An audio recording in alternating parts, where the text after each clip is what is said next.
Salam uşaqlar. Bugün yerin hava təbəqəsi, günəş radiasiyası, atmosfer hadisələri mövzusundan A qrup test tapşırıqlarına baxacağıq. Başlayırıq birinci sualla. Şəklə əsasən havanın qaz tərkibini müəyyən edin. Burada 78%, 20,8%, yəni təxminən 21% və 0,3% olan qaz tərkiblərini soruşur. Atmosferin tərkibində ən çox yayılmış qaz azot qazıdır. O 78% təşkil edir. İkinci yerdə oksigen qazıdır. 0,3 isə karbon qazının miqdarıdır. Burada azot, oksigen və karbon olaraq B variantını seçəcəyik. Atmosferin kütləsinin 75-80%-i buradadır. Qalınlığı ekvatordan qütbə doğru azalır. Bulud əmələ gəlməsi, su dövranı, havanın üfüqi istiqamət hərəkəti burada baş verir. Deməli uşaqlar, atmosferin çəkisinin əksəriyyəti yerləşir troposfer qatında. Ümumiyyətlə atmosfer 5 qatdan troposfer, stratosfer, mezosfer, termosfer və eksosferdən ibarətdir. Troposfer ən aşağı qatdır və atmosferin kütləsinin əksəriyyəti burada cəmlənir. Troposferin qalınlığı ekvatorda 16-18, mülayimlərdə 10-12, qütblərdə isə 8-10 kilometrdir. Yəni ekvatordan qütblərə doğru azalır və bütün iqlim hadisələri, yağış, bulud əmələ gəlməsi, su dövranı, külək hamısı troposferdə baş verir. Ona görə cavab E variantı olacaq. Termosfer ilə stratosfer təbəqə arasında yerləşir.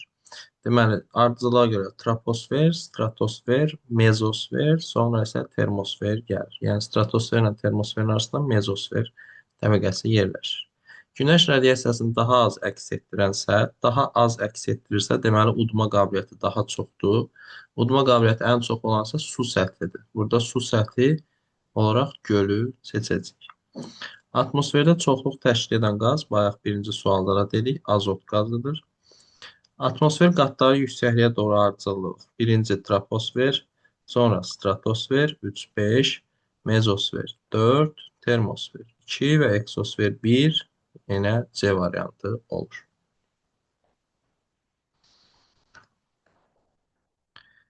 7-ci suala baxırıq. Troposfer təbəqəsinə aid olan əlamət.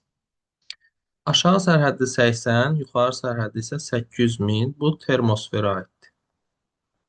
Termosfer. Hündürəyə doğru havanın temperaturu artır. Bu stratosferə aiddir. Həm də termosferə aid eləmək olar. Atmosferin ən üst təbəqəsidir. Bu eksosferə aiddir. Əsas atmosfer hadisələri külək, yağış, şimşək burada baş verir. Bəli, cavab budur. Bu troposferə aiddir. Burada yerləşən ozon təbəqəsi günəşin ultrabənövşə şüalarını udur. Ozon təbəqəsi yenə stratosferdə yerləşir. 8. Ümumi günəş radiasiyasının 160 kilokaloridir. Ümumi günəş radiasiyası 160 kilokaloridir. Uduran radiasiya 40% olarsa, əks olunan radiasiyanı tapın. Ümumi günəş radiyasiyası udulan və əks olunan cəmindən ibarətdir. Əgər udulan 40% isə, deməli, əks olunan 60%. Biz burada 160-ın 60%-ni tapmalıyıq. Bu da 96 edir. Cavab olur B variantı. Eyni ərazidə yerləşən birinci səthdən əks olunan radiasiyası 30, udulan radiyasiyası isə 90-dır. Deməli, əks olunan 30, udulan 90-dırsa, ümumi radiyasiya miqdarı 120 kilokalori olacaq. Ardına baxırıq. İkinci səthdən albedosun 60% olduğunu bilərək udulan radiasiya miqdarını tapın. Yenə ümumi radiasiya 120-dir və bunun 60%-i albedodur, yəni əks olunandır. Udulan da deməli 40% olacaq. Biz burada 120-nin 40%-ni tapacağıq. 12 vur 4 edir 48. Cavab olur 48 kilokalori. D variantı.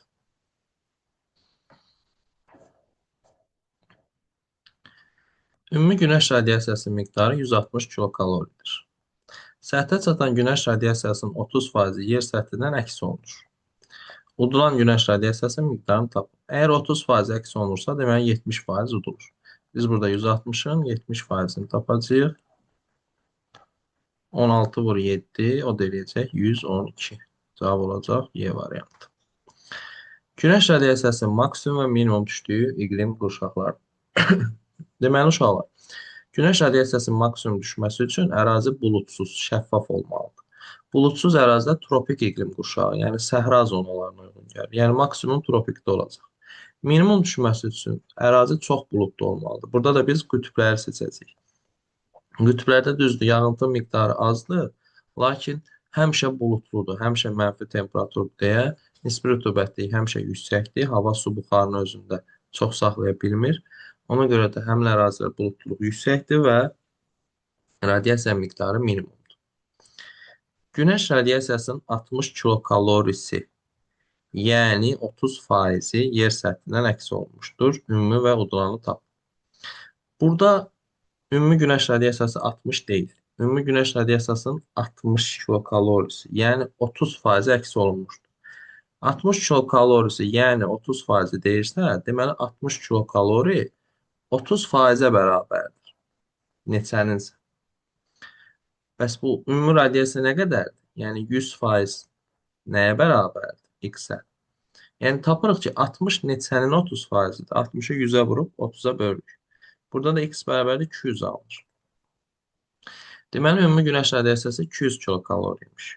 Bunun da 60-ı əgər əks olunubsa, deməli 140-ı da udulub, cavab olur B variantı. Bu məsələdə uşaqları çaşdıran şey 60-ın 30%-ni tapırlar, elə deyil. 60 özü 30%-ə bərabərdir. O cür hesablamaq lazım.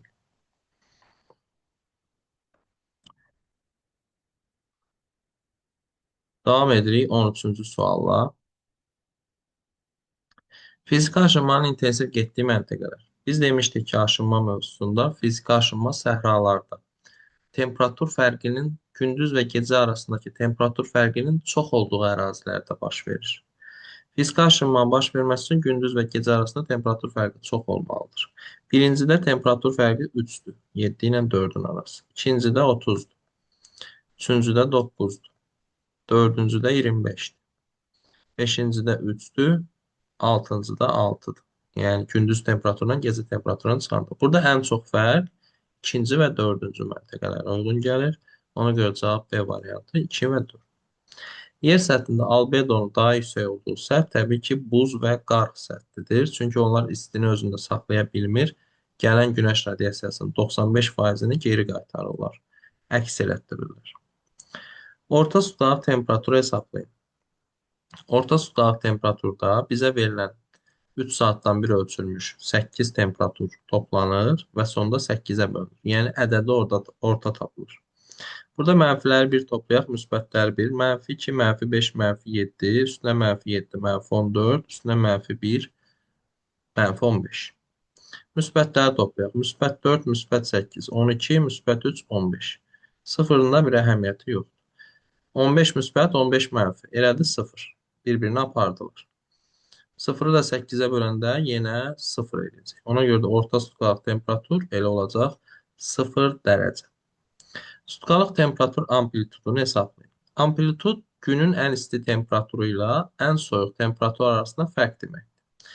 Buradakı cədvələ əsasən ən isti temperatur müsbət 8-dir, ən alçaq temperatur mənfi 7-dir. Müsbət 8-dən mənfi 7 çıxanda 2 mənfi bir-birini müsbət edir. Nəticədə 8 ilə 7 toplanır və cavab olur 15 dərəcə. Yəni sutkalıq temperatur amplitudu 15 dərəcəyə bərabərdir.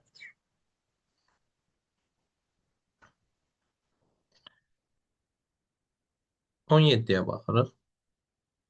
Məntəqədə havanın temperaturunun sutkalıq gedişi bu cür olarsa. Sutkalıq amplitudu hesablayın. Amplitud dedik ki, ən yüksək ilə ən alçaq arasındakı fərqdir. Ən yüksək burada müsbət 6-dır, ən alçaq mənfi 2-dir. Müsbət 6-dan mənfi 2 çıxanda mənfi müsbət eləyir. Cavab olur 8 B variantı. Yer səthindən 2000 metr yüksəklikdə uçan hava şarının ətrafında temperatur 7 dərəcədir. Bu zaman yer səthində havanın temperaturu nə qədərdir? Deməli, təsəvvür edək ki, belə bir hündürlükdür.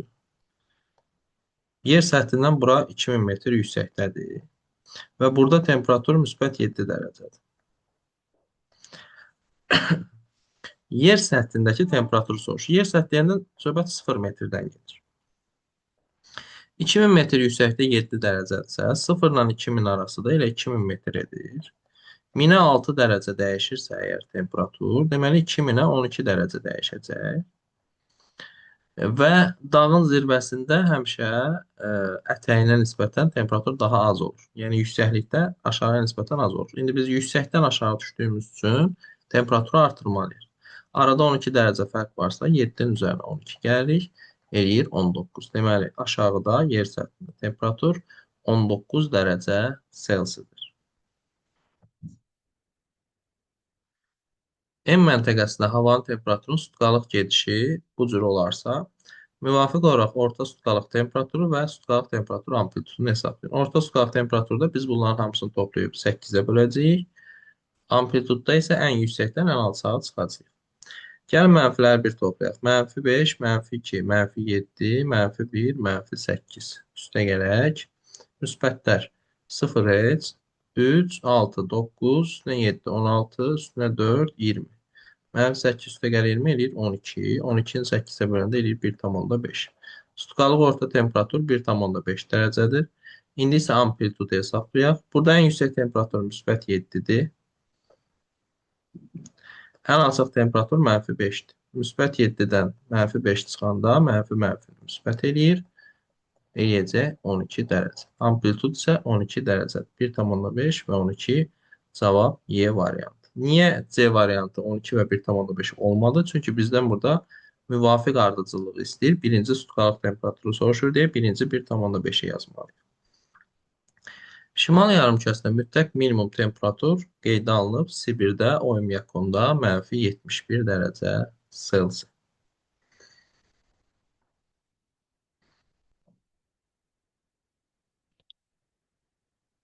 Yarımadalarda havanın orta illik temperaturunun artma ardıcıllığı. Yucatan yarımadası yerləşir Mərkəzi Amerika regionunda, Karib dənizi və Meksika körfəzi sahələrində, ora isti yerdir. Pireneyn yarımadası Avropanın cənubundadır, mülayim enliklərə düşür. Kola isə Avropanın şimalında subarktik enliklərə düşür. Yəni Kola burada soyuqdur, Pireney ortadır, Yucatan isə istidir. Bizdən də artma ardıcılıq deyirsə, soyuqdan istiyə düzməliyik. Yəni 3, 2 və 1. V variantı. Dağın ətəyində havanın temperaturu 11 dərəcə. Bir dənə dağ çəkək. Ətəyində temperatur müsbət 11 olsun. Zirvəsində isə mənfi 4 olsun. Dağın nisbi hündürlüyünü hesablayın. Müsbət 11 ilə mənfi 14 arasında 15 dərəcə var. 15 dərəcə temperaturun dəyişməsi üçün isə 6 dərəcə dəyişməsi üçün 1000 metr lazımdırsa, 15 dərəcə dəyişməsi üçün neçə metr lazımdır? 6x bərabər 15.000, 15.000-i də 6-ya böləndə eləyir 2500. Deməli, dağın nisbi hündürlüyü 2500 metrdir. Dağın ətəyində havanın temperaturu 22 dərəcə. Yenə çəkək bir dənə dağ. Ətəyində müsbət 22 dərəcədir. Zirvəsində isə mənfi 2 dərəcədir.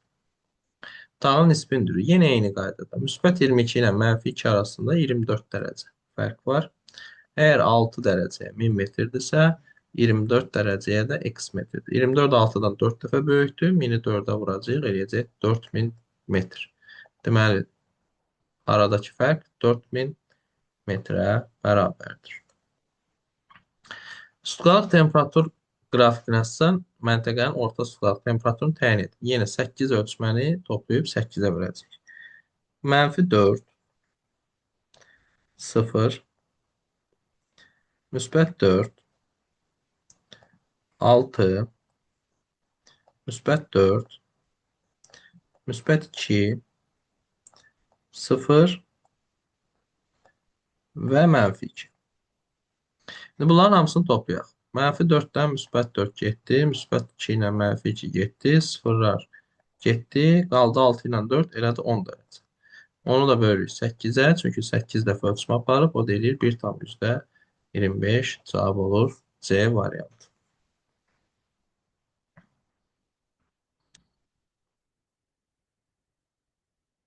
25. Yer kürəsində ən yüksək temperatur qeydə alınıb Liviyada, Tripolidə, Liviya səhrasında, Tripoli şəhərində müsbət 58,1 dərəcə.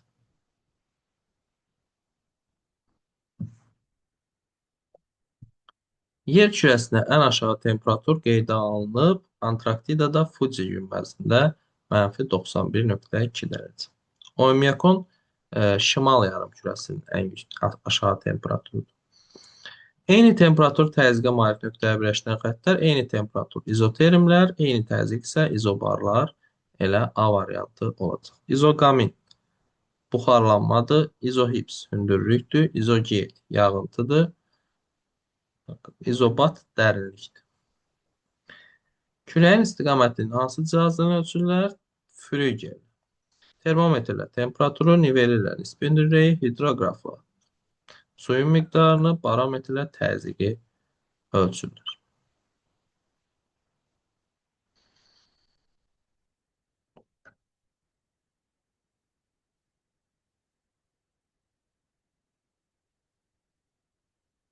29.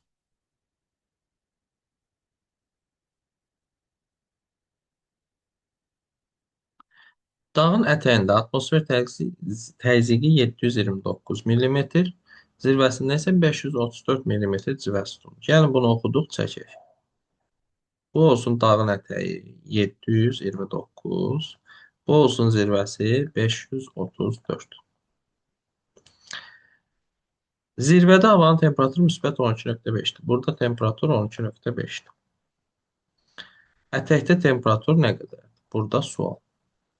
Birinci biz bu iki nöqtə arasında hündürlük fərqini bilməliyik. Bunun üçün iki dənə bizə atmosfer təzyiq verir. 729-dan 535-ə çıxanda 195 edir. İki nöqtə arasında atmosfer təzyiqi fərqi 195 mm. Atmosfer təzyiqi də hər 10 metrə 1 mm azalır. Yəni 195 mm azalması üçün 1950 metr lazımdır. Deməli, dağın ətəyi ilə zirvəsi arasında 1950 metr məsafə var. İndi bizdən temperaturu soruşursa, temperatur 1000 metrə 6 dərəcə dəyişir. Bəs 1950 metrə nə qədər dəyişir? X. Burada da 1950-ni 6-ya vurub 1000-ə böləndə eləyəcək 11,7. Yəni temperatur 11,7 dərəcə dəyişəcək. Zirvədə 12,5-dirsə, ətəkdə ondan daha çox olmalıdır. 12,5-in üstünə 11,7 gəlirik. O da eləyir 24,2 dərəcə. Cavab olur E variantı. Birinci atmosfer təzyiqi fərqini tapıb onu hündürlük fərqinə çevirdik. Sonra hündürlük fərqinə əsasən temperaturun nə qədər dəyişdiyini tapdıq və zirvədəki temperaturun üzərinə gələrək ətəkdəki temperaturu tapdıq. Enən hava axınlarının hakim olduğu təzyiq qurşaqları tropiklər və qütblərdir. Ekvatorial mülayimlərdə isə qalxan hava axını. Cədvəldə okean səviyyəsində yerləşən 5 ayrı məntəqənin yanvar, iyul aylarının və illik orta temperaturları verilmişdir. Buna əsasən hansı məntəqənin ekvatora daha yaxın yerləşdiyini müəyyən et. Ekvatorial ərazilərdə il boyu hava isti olur. Burada il boyu havanın isti olduğu elə birincidir. 30 yayda 25, daha doğrusu yanvarda 30, iyulda 25, orta il isə 28. Qalanında burada mənfi var, burada mənfi var. Burada temperatur aşağıdır, yüksək deyil. Burada da həmçinin. Həm də arada fərqlər çoxdur. Ekvatorialda arada fərq çox az olur. Cavab elə birinci A variantı olacaq.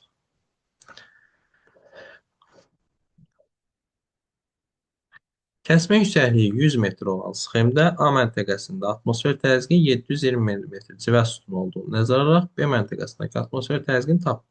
Kəsmə yüksəkliyi 100 metrdirsə 1, 2. Arada 2 məsafə var. Deməli, aradakı fərq 200 metrdir. 200 metrə isə atmosfer təzyiqi 20 mm dəyişir. Çünki hər 10 metrə 1 milli dəyişir.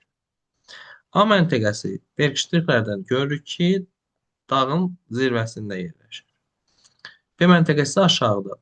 Təzyiq yuxarı qalxdıqca azalırsa, biz A-dan B-yə düşəndə bunu artırmalıyıq. A-da 720-dirsə, B-də də ondan 20 milli daha çox olacaq 740 mm civə sütunu. 33-ə baxırıq. 45 dərəcəyə paraleldə dəniz səviyyəsində havanın temperaturu 15 dərəcə Selsidir. Deməli, gəl bunu çəkək. Bu bir dağ olsun. 45 dərəcəyə paralel ona görə vurğulayır ki, normal atmosfer təzyiqi 45 dərəcəyə paraleldə dəniz səviyyəsində ölçülür və 760 mm qəbul olunur. Yəni biz burada verilən yeri 760 mm götürəcəyik. və temperatur da burada 15 dərəcə Selsidir. 7000 yox, 4700 metr hündürlükdə, yəni bu zirvədə burada. Burada 0 metrdir bu arada dəniz səviyyəsi deyirsən. 4700 metr hündürlükdə havanın temperaturu təzyiqini müəyyən edir. Biz tapmalıyıq ki, 4700 metr hündürlüyə təzyiq və temperatur nə qədər dəyişir? Təzyiq çox asandır. 10-a 1-dirsə, 4700-ə də 470-dir.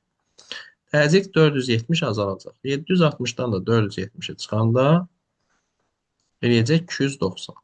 Təzyiq olacaq 290. Temperaturu tapaq. Temperatur 1000-ə 6 dərəcə dəyişirsə, 4700-ə də x dərəcə dəyişəcək. Buradan tənasibi həll edib tapırıq ki, 6 vur 4700 böl 1000 o da eləyir 28,2 dərəcə. 28,2 bəli, 28,2 dərəcə. Temperatur isə 28,2 dərəcə dəyişəcək. Zirvəyə doğru getdiyimiz üçün azalmalıdır. 15-dən də 28,2-ni çıxanda eləyir mənfi 13,2. Deməli, təzyiq 290, temperatur mənfi 13,2. Cavab elə olacaq A variant.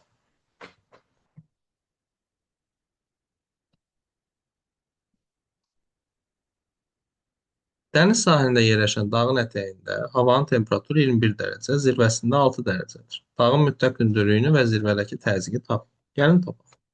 Bu olsun dağ. Dəniz sahili deyirsə 0 metr yüksəklikdən söhbət gedir. Burada temperatur 21 dərəcədir. Zirvəsində isə 6 dərəcədir. Temperatur görək nə qədər dəyişir. 21 ilə 6-ya getmək üçün temperatur 15 dərəcə azalmalıdır. 1000-ə 6 dərəcə azalırsa, neçəyə 15 dərəcə azalır. Buradan x bərabər də alırıq 2500. Deməli, dağın mütləq hündürlüyü 2500 metrdir. Atmosfer təzyiqi isə 0 metrdə 760 olur. 2500 metrədə 250 milli azalacaq. 760-dan da 250 çıxanda olacaq 510. 2500 və 510 cavab C variantı.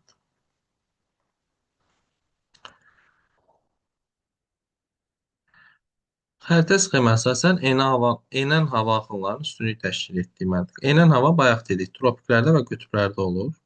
Tropiklərə uyğun gəlir 1, səhra və Qrenlandiya qütbə uyğun gəlir. O da olur 3. Cavab olur 1, 3. Enən hava üstün olur tropiklərdə, qütblərdə. Tropik 30-larda, qütb 90-lar. 30-da burada A var və D var. Qütbdə də K var. A, D, K, D variantı.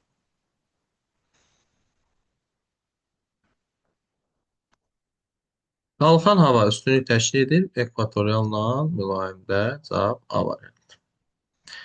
Kəsmə yüksəkliyi 25 metr olan sxemdə B məntəqəsinin atmosfer təzyiqi 690 mm civə sütunu olduğunu nəzərə alaraq A məntəqəsindəki atmosfer təzyiqini tapın. Deməli, A ilə B arasında görək neçə dənə kəsmə yüksəklik var. 1, 2, 3, 4. Biri 25 metrdirsə, deməli, A ilə B arasında hündürlük fərqi 100 metrdir. 100 metrədə atmosfer təzyiqi 10 milli azalır. Berkiştirikdən görürük ki, bu bir təpədir, yüksəklikdir. Yəni B-də 690-dırsa, A-da ondan 10 milli daha çox olacaq. Çünki hündürlüyə getdikcə azalır. A isə daha aşağıdadır. 690 üstündə 10 gələndə eləyir 700 mm civə sütun.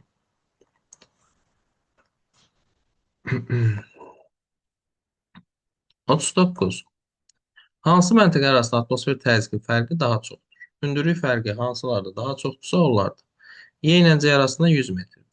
C ilə A arasında 100 metrdir. A ilə D arasında 100 metrdir. B ilə D arasında 100 metrdir.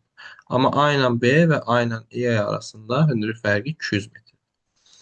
Burada AY və yaxud AB variantlar olmalıdır. AY var. Cavab olur C variantı.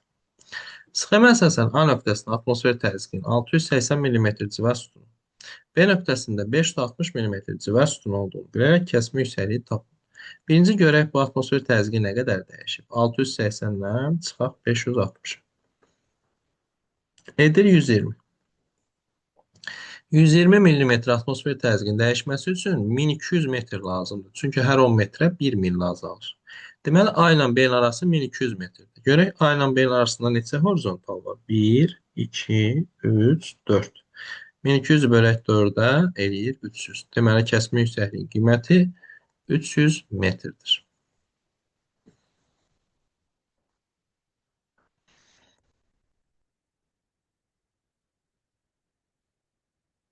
Baxırıq 41-ə.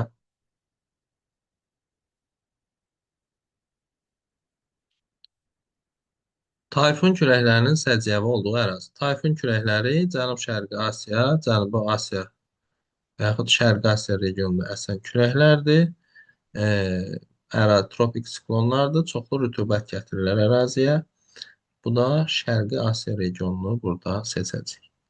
Sxemdə verilmiş dağın müvafiq olaraq nisbi və mütləq hündürlüklərini tapın. Nisbi hündürlüyünü tapmaq üçün 700-dən 4500-ə qədər atmosfer təzyiqinin nə qədər dəyişdiyinə baxaq. 250 millimetr dəyişib, deməli 2500 metr arada məsafə var. Bu oldu nisbi hündürlük. Mütləq deyirsə 0 metrdə atmosfer təzyiqi 760 olur. Zirvədə isə 450-dirsə, mütləq hündürlük 0 metrdən hesablanır. Arada 310 millimetr fərq edir. 310 millimetr üçün də 3100 metr lazımdır. Bu da olur onun mütləq yüksəkliyi. Nisbisi 2500, mütləqi 3100. Qalxan hava olur ekvatorialda və mülayimdə, yəni sıfırlarda və 60-larda. 1, 3 və 5. Y variantı.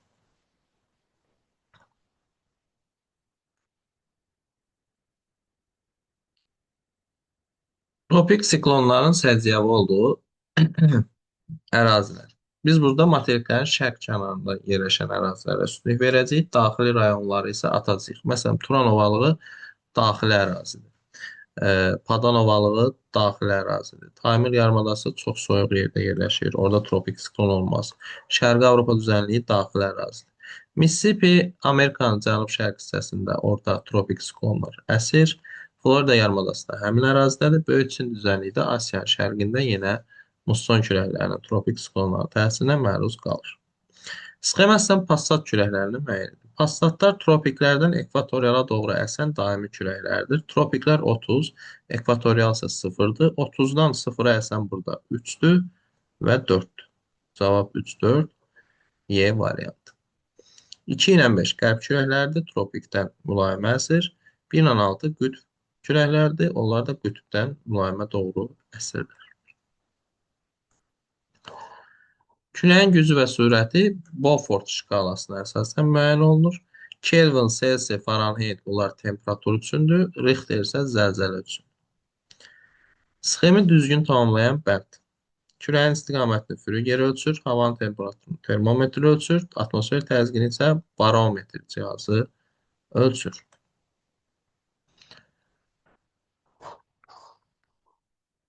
Külək gülü qrafikinə əsasən xəzrli müəyyəndir. Xəzri Xəzər dənizindən əsən şimal və şimal-şərq küləyidir.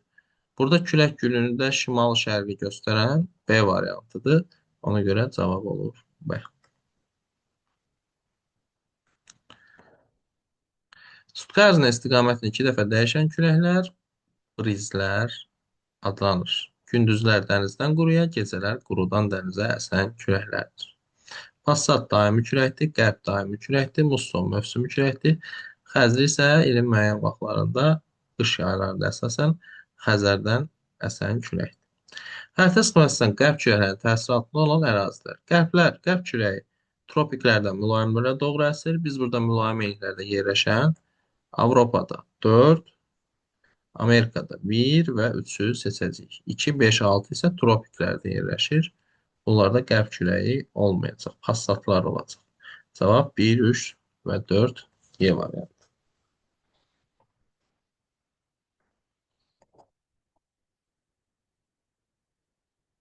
–30 dərəcə temperaturda 1 kub metr havanın nisbi rütubətliyi 40% olarsa, doyma üçün neçə qram su buxarı çatışmır? Nəzərə alın ki, 30 dərəcə temperatur 30 qram su buxarı ilə doya bilər. Yəni ki, 30 qram 30 dərəcə üçün 100% təşkil edir. Yəni, bundan artıq ola bilməz. İndi bizdən çatışmayanı soruşur. Havada da 40% rütubət var. 40% rütubət varsa 60% rütubət yoxdur. Yəni, çatışmayan 60%. Bu 30 qramda 100%-ə bərabərdir. 30 dərəcə temperatur üçün. Ona görə biz burada 30-un 60%-ni tapacağıq. Bu da eləyir 3 vur 6, 18 qram. Yəni havada 18 qram su buxar çatışmır. 12 qram var, 18-i çatışmır. Doya bilməsi üçün. Doymuş hava odur ki, havada mümkün ola biləcək su buxarı olsun. Yəni 30 qram olması mümkündürsə, 30 qram da olsun. Temperaturu 30 dərəcə olan 1 kub metr havanın nisbi rütubəti 60%-dir. Tam doymaq üçün 30 qram su buxarının tələb olduğunu nəzərə alaraq mütləq rütubətliyi tap. Mütləq rütubətlik deyəndə havanın tərkibindəki su buxarının qramla miqdarı soruşulur. Hava 30 qram su saxlaya bilir, maksimum, yəni bu 100%-dir. Və havada 60% rütubət var. Bəs neçə qram rütubət var? 30-un tapacağıq 60%-ni. Yenə də eləyəcək 18 cavab yenə də D variantı.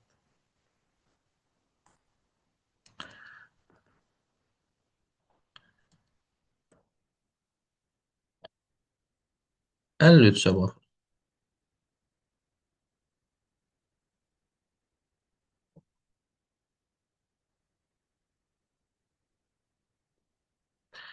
Rütubətlərin sayı vahiddən kiçik olduğu ərazi. Yəni ki, quru ərazi seçməliyik. Vahid və vahiddən böyük olanda, yəni birdən böyük olanda ərazi ifrat rütubətli olur. Amazon ovalığı ekvatoriyalarda yerləşir. İfrat rütubətli ərazidir. Qərbi Sibir yenə buludlu ərazidir. Meksika sahili ovalıq rütubətli tropikdədir. Çox yağış yağır. Almaniya, Polşa mülayim dənizləri çox yağış yağır. Mesopotamiya isə Ərəbistan yarımadasının yanında tropik iqlimdə yerləşir. Ona görə orada rütubətin əmsalı kiçik olar. Yəni rütubətin miqdarı az olar. Digərlərinə nisbətən. Rütubətin əmsalı 1,5-ə 5 və mümkün buxarlama 400 milli olarsa yağıntı miqdarını tap. Rütubətlənmə əmsalı bərabərdir. İllik yağıntı bölünsün mümkün buxarlanmaya. Burada bizə rütubətlənmə əmsalını verib 1,5. Yəni 1,5 bərabərdir. Mümkün buxarlanmanı da verib. Yəni kəsrin altına 400 yazırıq. Yağıntını soruşur, yağıntı isə x-dir. Neçəni 400-ə böləndə 1,5 edir? X bərabərdir 1,5 vurulsun 400. O da bərabərdir 600 millimetr. Cavab olur C variantı. Yəni bunu yazmaq üçün düsturu bilmək lazımdır. Rütubətləmə əmsalı illik yağıntının mümkün buxarlanmaya olan nisbəti deməkdir. Eyni buxarlanma qabiliyyətdə malik nöqtələri birləşdirən xəttlər izoqaminlər adlanır. İzoqeat eyni yağıntı, izobar eyni təzyiq, izobat eyni dərinlik, izoqalin eyni duzluluq.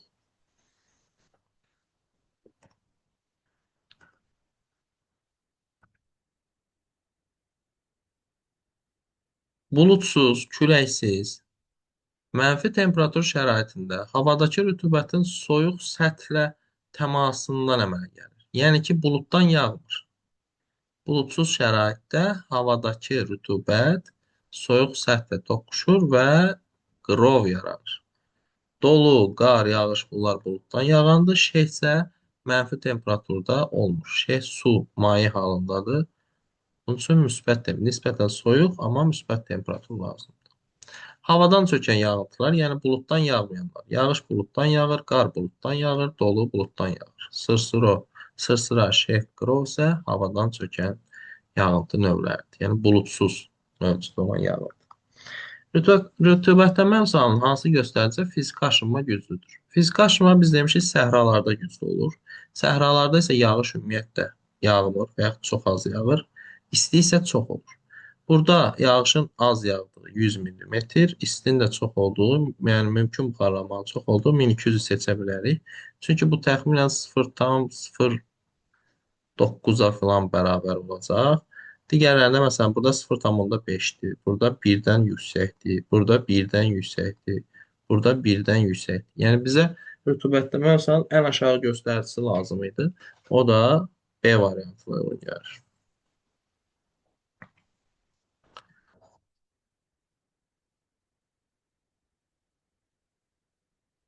Cədvəldə verilmiş fikirlərin düzgün ardıcıllığını müəyyən edin. Küləyin gücü və sürəti 12 ballıq Richter şkalası ilə. Bu səhvdir.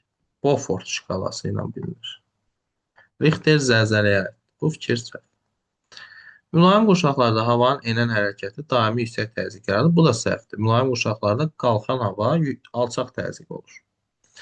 Azərbaycan ərazisində qış aylarında daha çox layla buludlar üstünlük təşkil edir. Bu olar, çünki layla buludlar yağış yağdıran buludlardır və qışda bizdə yağış çox yağır. Şeh havadakı su buxarının soyuq səthlə təmasından yaranır. Bu da mümkündür, bəli. Mənfi temperatur desə qrov olacaqdı. Mənfi temperatur demədiyi üçün şeh oldu. Bunlar düz, onlar səhv. C variantı.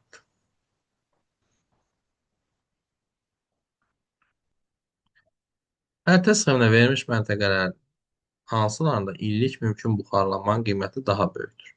Burada buxarlanmanın ümumi miqdarından yox, mümkün ola biləcək buxardan danışır.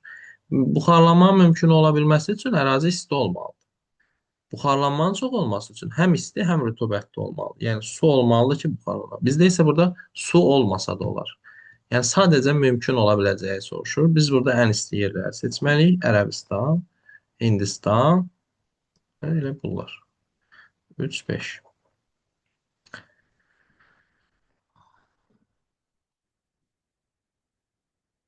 Baykal gölü ətrafı üçün xarakterik olan yerli küləyin adı sarma küləyidir.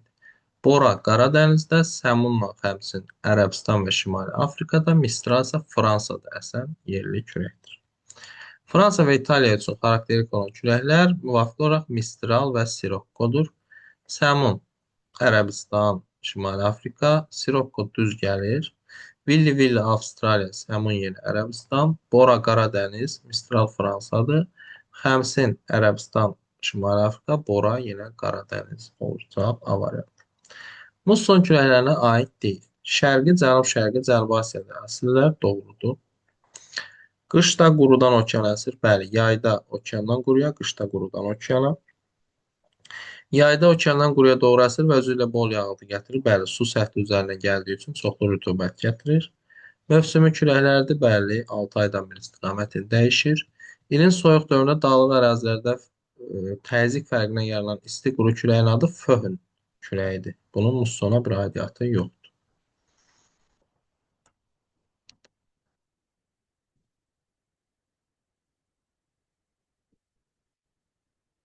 Baxırıq 66-ya.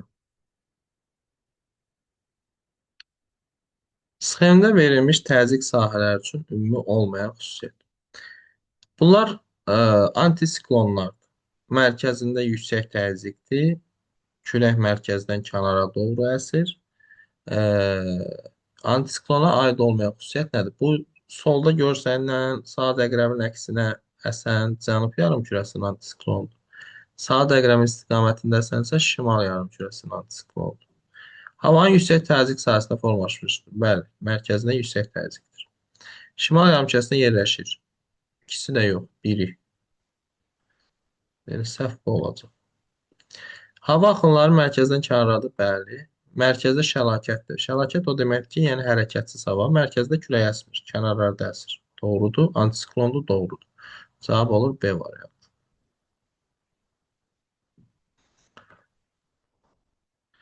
Xəritə sxemdə bizə burada tropik siklonlar göstərilib. Bayaq da sual vardı. Bax, Mississippi buradaydı, Florida buradaydı, Böyük Çin düzənliyi buradır. Bu ərazilər tropik siklonların təsiri altındadır.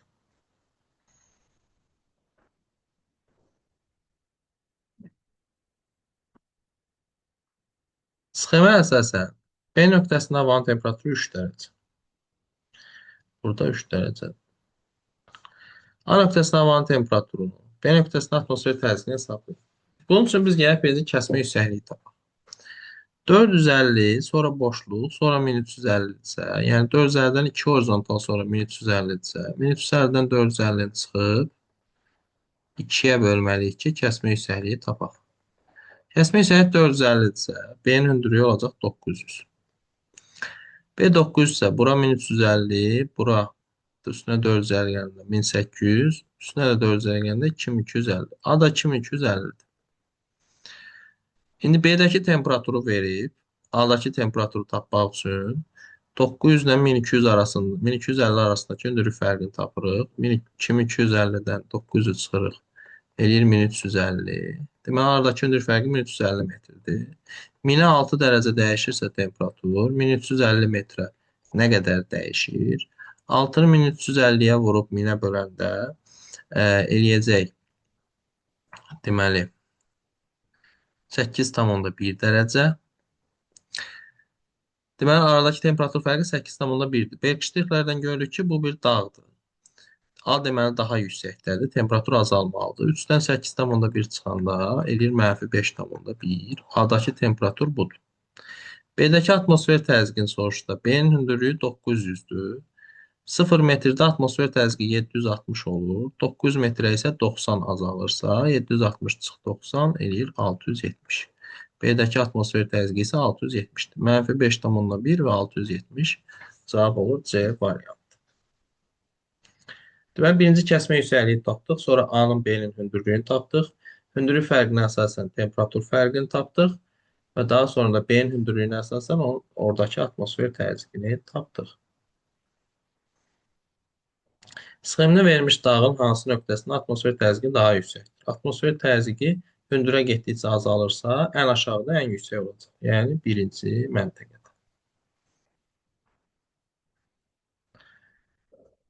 Rütubətli əmsalının hansı qiymətində suxurların fiziki aşınması daha sürətlidir? Fiziki aşınma səhralarda çox gedir. Səhralarda isə rütubətli əmsalı kiçik olur. Burada da ən kiçik olan 0,1-dir.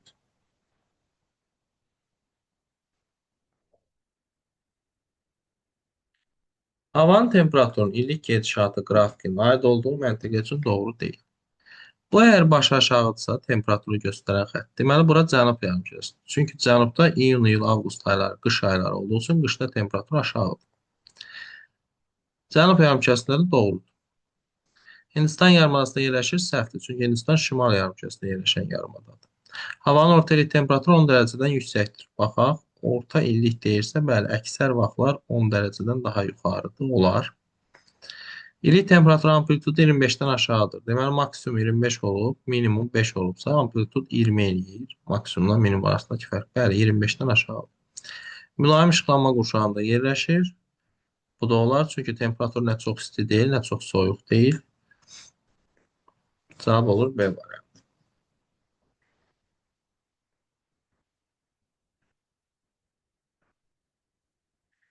Qara və Adriatik dənizi sahilində müşahidə olunan yerli küləklər, bu Bora küləyidir, Qara dəniz sahilində. Tayfun Cənub-Şərqi Asiyada, Xəmsin Ərəbistan, Şimali Afrikada, Villi-Villi Avstraliyada, Sarma Baykal ətrafında müşahidə olunur.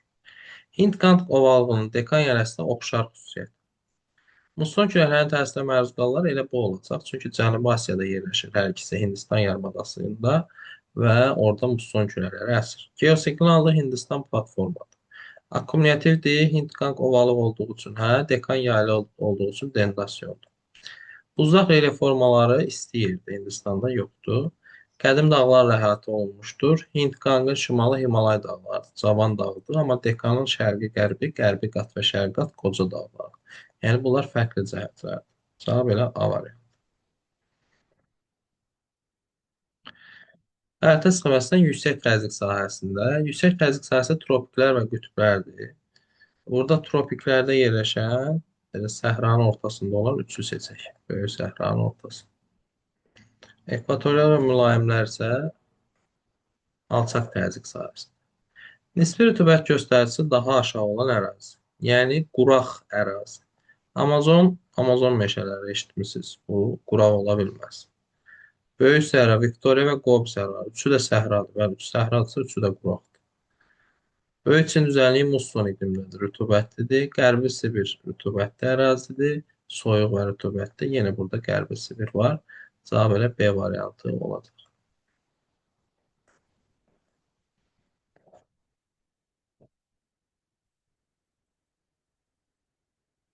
76-ya baxırıq.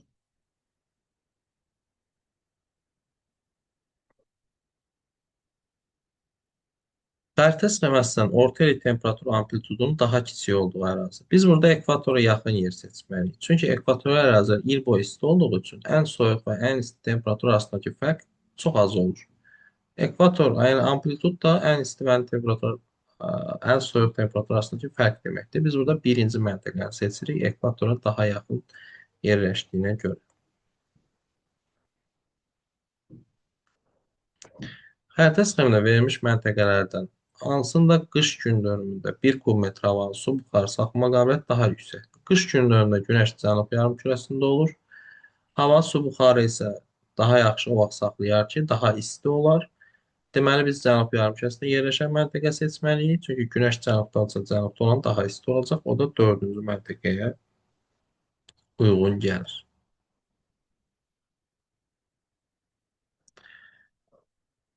Cədvəlsən uyğunluğu müəyyən edin. Doğru, yanlış. Passat küləkləri tropik enliklərdən, yüksək təzyiqlindən, ekvator enliklərinin alçaq tərzinə doğru əsir, doğrudur. Antisiklonun mərkəzində hava sakit olur, buna şəlakat deyilir. Bəli, doğrudur. Antisiklonda külək mərkəzdən kənara əsir. Musson küləkləri, yəni 1 ilə 2 götürülür. Musson küləkləri şərqi, cənub-şərqi, Cənubi Asiyada hakim küləkdir. Bu da doğrudur. Bayaqdan bir neçə dəfə demişik. Siklonlar atmosferin qapalı alçaq təzyiq sahəsinə uyğun gəlir. Bu da doğru fikirdir. Mərkəzində alçaq təzyiq sahəsi olur. Külək mərkəzə doğru əsir. Cənubi və Cənub-Şərqi Asiya üçün səciyyəvi olan tropik siklonlara tornado yox, tayfun deyilir. Tornado Şimali Amerikadadır. Bu yanlışdır. Yanlışdan yanlış, doğrudan doğru 1, 2, 5 A variantı.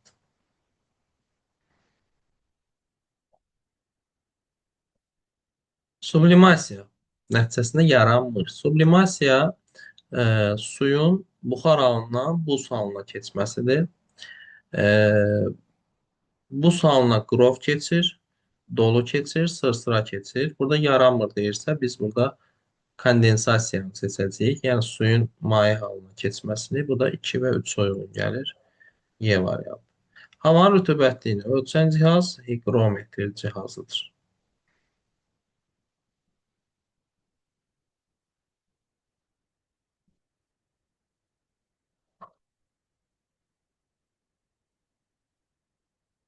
Həcmi 60 kub metr olan havanın temperaturu 30 dərəcədir. Nisbi rütubətin 60% olduğunu bilərək mütləq rütubəti hesablayın. Mütləq rütubət yəni qramla hesablayın. 60 kub metrdir. 1 kub metrdə 30 dərəcə isə 30 qram saxlaya bilirsə, 1 kub metrdə 30 qram saxlaya bilir. Bəs 60 kub metrdə neçə qram saxlayacaq? 60 vur 30. 1800 qram. Deməli, havanın nisbi rütubətliyi 1800 qram olsa 100% olacaq. Yəni, bu qədər saxlaya bilir. Havada isə 60% var. Yəni, 1800 100%dirsə, gəlin bunun 60%-ni tapaq. 18 vuraq 60, o da eləyir 1080. Y variantı. Rütubətli əmsalının daha yüksək olduğu ovalıqlar. Yəni, daha rütubətli ərazilər. Turan ovalığı səhra zonasıdır, Qaraqum, Qızılqum səhraları. Mesopotamiya, Ərəbistan yanında səhra zonasıdır. Kür Araz bizim yaşadığımız yerdə yarım səhra zonasıdır. Daha rütubətli Amazon meşələri, Qərbi Sibir soyuq və rütubətli. Orinoco isə elə Amazondan biraz yuxarıda yerləşir. Subekvatorial iqlimdədir. Orada rütubətlidir. 2, 3 və 5 C variantı. Hansı ərazidə buxarlanma qabiliyyəti daha yüksəkdir? Buxarlanma qabiliyyəti isti olarsa yüksək olar. Çünki su istidən buxarlanır. Biz burada ən isti yeri seçməliyik. Labrador soyuq ərazidir. Şimali Amerika, şimal-şərqində. Orta Sibir soyuq ərazidir. Şərqi Avropa mülayim enliklərin nisbətən soyuq ərazisidir. Patagoniyada mülayim enliyə düşür. Mesopotamiya isə tropik iqlimə düşür. Onu Ərəbistan yanındası yaxınlığı ora isti ərazidir. Digərlərinə nisbətən. Rütubətli əmsalın hansı göstərisində suxuranın kimyəvi aşınması daha güclüdür? Kimyəvi aşınma o vaxt güclü olur ki, ərazi çox rütubətli olsun. Çünki kimyəvi aşınma rütubətlə yaranır. Yəni, yağıntı buxarlamadan çox olsun. Yağıntının buxarlamadan çox olduğu variant isə yalnız Y variantıdır. 800-ün 500-ə nisbətidir. 30 dərəcə temperaturda 1 kub metr havada 18 qram su buxarı olarsa, nisbi rütubətliyi təyin edin. Nəzərə alın ki, 30 dərəcə temperaturda 1 kub metr hava 30 qram saxlaya bilir. 30 qram saxlaya bilirsə, deməli 30 qram 30 dərəcə üçün 100%-ə bərabərdir. 18 qram varsa Neçə faiz nisbi rütubətlik var? Nisbi rütubətlik faizlə ölçülür. Buradan x bərabər də 60 alınır. İqlim xəritələrində yağıntının miqdarı eyni olan nöqtələri izogeometrlər birləşdirir.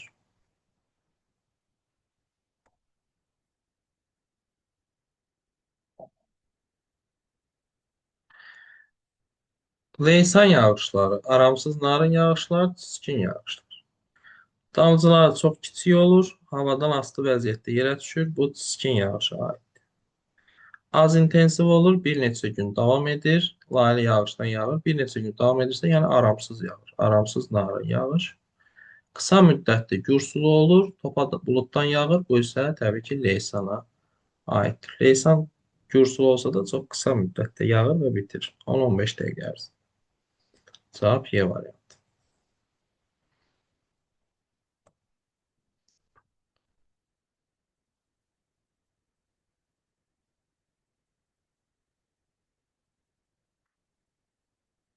Eksen 8'e baxırıq. Xəritə sxemasından daha az yağıntı düşən məntəqələr səhra zonalarını gəlin seçək. 6 Misir ərazisi, 3 Avstraliyanın səhra zonası, 1 də Cənubi Amerikada Atakama səhrası. 1, 3, 6.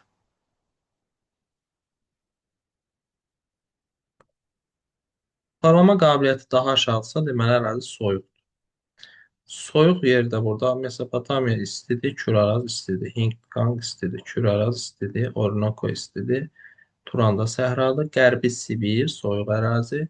Almaniya, Polşada nisbətən soyuqdur digərlərinə baxanda.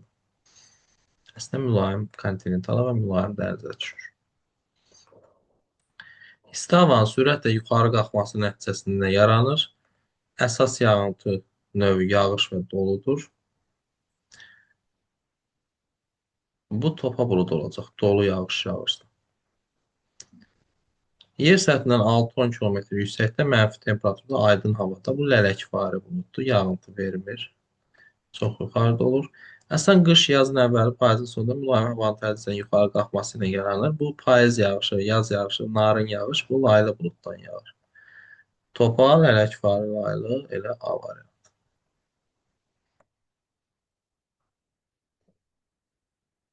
10 dərəcə temperaturda higrometrin göstəricisi 40%-dirsə, yəni söhbət burada nisbi rütubətlikdən gedir. 1 kub metr havada neçə qram su buxarı var? 10 dərəcə isə 9 qram saxlaya bilir. Yəni 9 qram 10 dərəcə üçün 100%-dir. X qram isə 40%-dir. Yəni havada 40% nisbi rütubətlik var. 100x bərabərdir 360, x bərabərdir 3,6. Cavab B variantı. Yer səthindən əks olunan radiasiya miqdarı udulan radiasiya miqdarından az olarsa.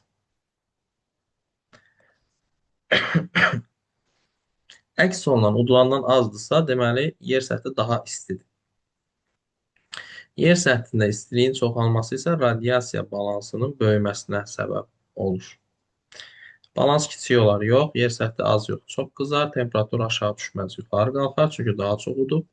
İnversiyada baş verməz.